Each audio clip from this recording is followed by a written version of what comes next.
Selamun aleyküm. 4 oktyabr 2025-ci il.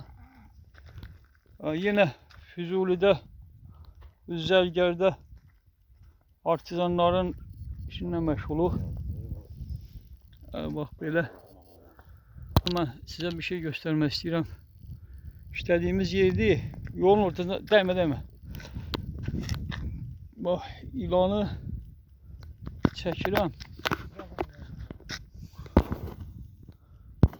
Tanıyanlar yaxşı bilir.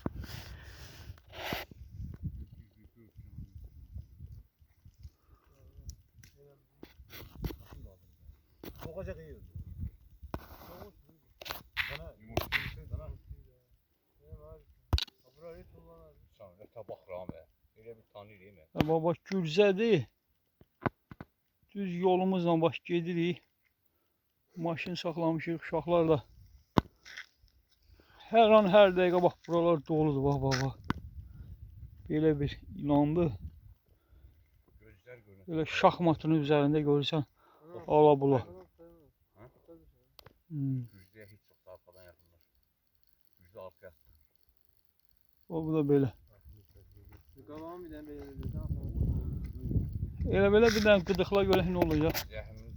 Gözlə elə arxadan gəlmişəm. Elə belə qıdıqla. Tutmağa tələsmiş. Tullanar Tullansın da görə nə var? Hissiyatı yoxdur. Nəsən sən vurur bu?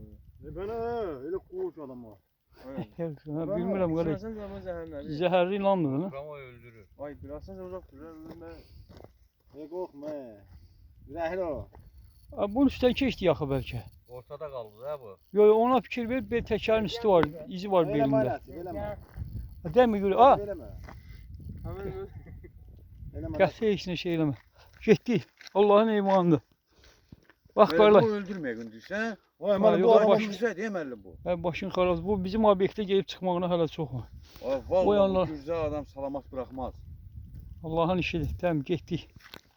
Gəl. Qardaş biz beləcə də qoyuruq. Beləcə də çıxıb gedirik. Buralar doludur bu ilanla.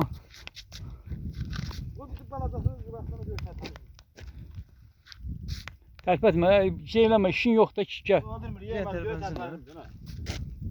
daş deyəsin görün nə var. Fısıllanır.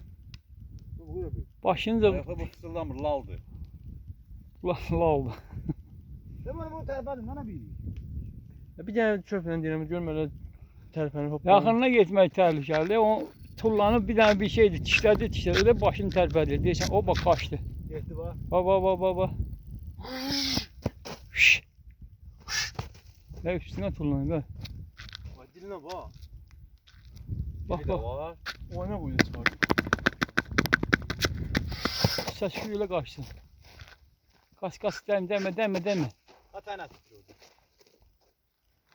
Bax qardaş. Oy bile. Ay vurdu. Açan git sana. Sonra olsun. Dəmə atma, heç nə eləmə, qoy çıxıb geçsin, kolluğa geyib geçsin. Vurdu aşağı. Ay koy kanını tuttu vurdu öyle çapaladı. Balasızladı. Çapaladı. Ölmedi. Evet çapaladı. Erkek ilandı özü. Dəmə heç nə eləməyib, qoy Başını geçsin. fırladı bir de göbeğini de. Bu yerin üstüne tutalım. Teşekkür ederim. Elinde putulka gələrsən deyir Fuad oralara. Ay yaman tuttu göbeğini daş. Dəydi də. Ha yox mənim torpağa. Daşsa dəymədi, dəyişidi yaralanır. Göbeğini değdi. Mənim torpağa dəymədən əsəmmi. Yəni da yaralanıb da eləməyib. Bu deyil prosto. Bu dəqiqə sizi yanıqlı baxışlarla izləyir. Dəmə. Gəlin getdik. Ruslan gəl. Get yaşa Allahın eyvanı, get yaşa.